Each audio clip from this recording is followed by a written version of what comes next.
Assalamualaikum warahmatullahi wabarakatuh. Alhamdulillah, kita dapat belajar bersama pada hari ini. Yang terhormat kepada Bapak Hardiansyah Masya, MPD, selaku dosen pengampu konseling multikultural. Kami dari kelompok 3 dengan anggota kelompok Dea Intan Oktavia, Halimatus Sa'diyah, Bedwina Nurhasari, Nadia Dwi Saputri, dan Novita Rahmalia Putri. Di sini kami akan mempresentasikan materi yang berjudul kompetensi dengan penduduk yang berbagai bahasa. Untuk lebih lanjut, mari simak video berikut ini.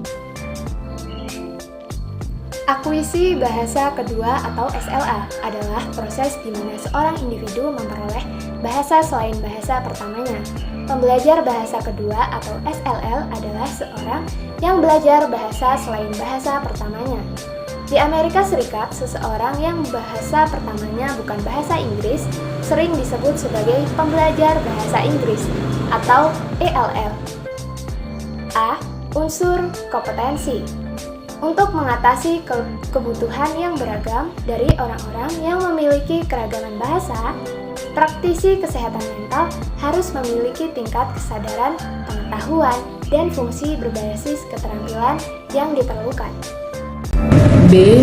Pengetahuan. Sebagai salah satu dari banyaknya identitas yang dimiliki individu, afiliasi linguistik mempengaruhi nilai, perilaku, pengalaman, pandangan dunia, dan konsep diri. Praktisi kesehatan mental yang memberikan layanan kepada individu yang beragam secara budaya dan bahasa membutuhkan basis pengetahuan yang teknik dengan kompetensi.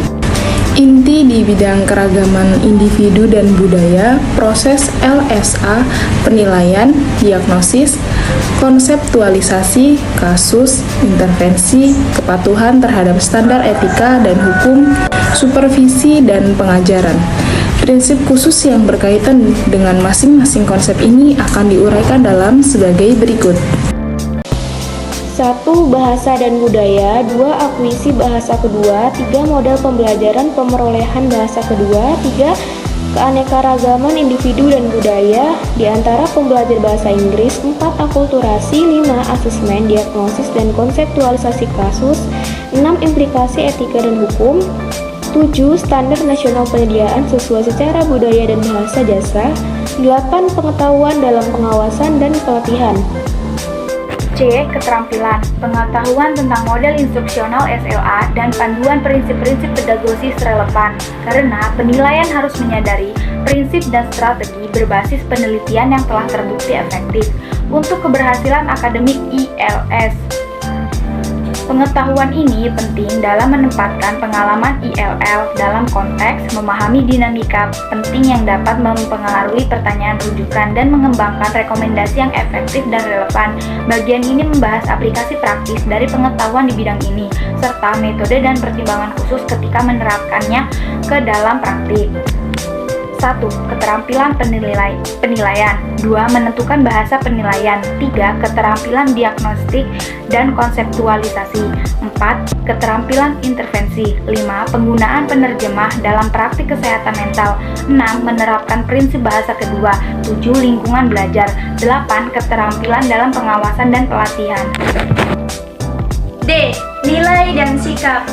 Dalam memeriksa peran bahasa dalam psikoterapi dan penilaian psikologis, penting untuk dicatat bahwa praktik non-diskriminatif melibatkan lebih dari sekedar memilih yang terbaik. Ala standar, praktisi kesehatan mental perlu menyadari bias pribadi dan profesional mereka sendiri ketika menafsirkan wawancara klinis dan data penilaian.